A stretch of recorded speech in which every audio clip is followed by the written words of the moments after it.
আসসালামু আলাইকুম সুপ্রিয় দর্শক, সবাইকে অসংখ্য প্রীতি ও শুভেচ্ছা জানাচ্ছি বিডি পলিটিক্স নিউজ ইউটিউব চ্যানেলের পক্ষ থেকে। আমি শহীদুল ইসলাম।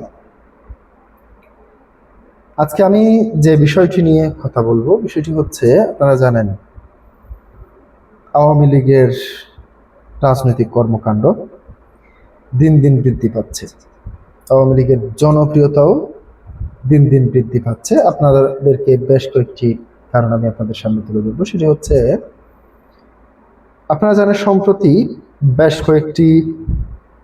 বেশ কয়েকজন আওয়ামী লীগের নেতার মৃত্যুবরণ, অর্থাৎ জাতীয় নেতা বললে এক প্রকারে ভুল হবে না। যেমন তোফায়েল আহমেদ, তারপর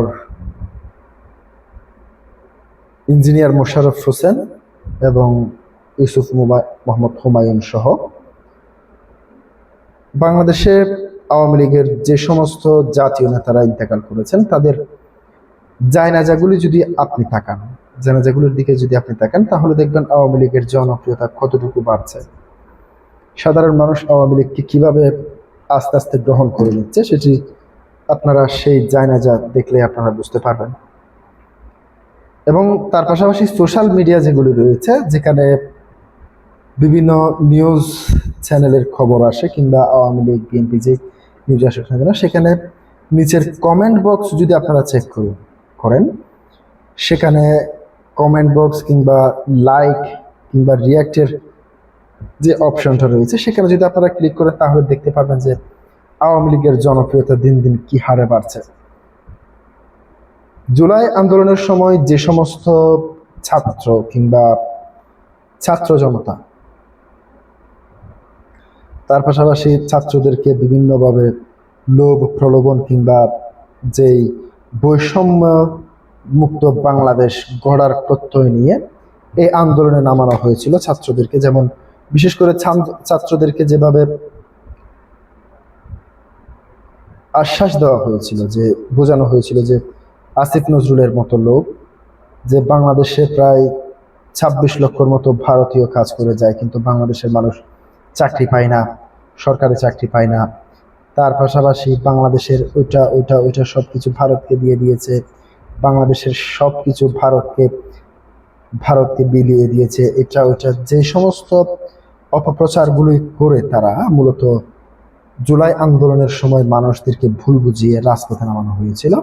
তারা এখন হারে হারে টের পাচ্ছে যে কোটার জন্য আন্দোলন করেছিল মানুষ, সেই কোটা এখনো রয়েছে। আগে মুক্তিযোদ্ধা কোটা ছিল, এখন জুলাই কোটা হয়েছে। তার পাশাপাশি কোটায় তারা উপদেষ্টা হয়েছেন, এখন সংসদ সদস্য হয়েছেন। এখন সেই কোটার ব্যাপারে আর কেউ কথা বলে না। এবার নাসিরউদ্দিন পাটোয়ারি যে বক্তব্য দিয়েছেন, আওয়ামী লীগকে রাজনৈতিকভাবে প্রতিহত করুন। ভাই, আওয়ামী লীগকে রাজনৈতিকভাবে প্রতিহত করবেন, তাহলে নিষিদ্ধ করলেন কেন দলটাকে? আওয়ামী লীগকেও রাজনীতির মাঠে নামতে দিতেন, আপনারাও মাঠে নামতেন, দেখা যেত কে কয়টা গোল দিতে পারে। আপনারা তো ইতিমধ্যে জাতীয় সংসদ নির্বাচন শেষ করলেন আওয়ামী লীগকে বাদ দিয়ে আইন করে।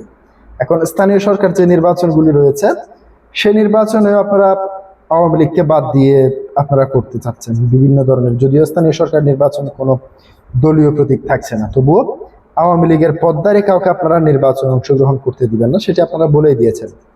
কিংবা সরকারি নির্বাচন কমিশন সে বিষয় নিয়ে কাজও শুরু করেছে। তাহলে প্রশ্নটি হচ্ছে, তাদেরকে রাজনীতির মাঠের বাইরে রেখে আপনারা কিভাবে তাদের সাথে রাজনৈতিকভাবে প্রতিহত করবেন?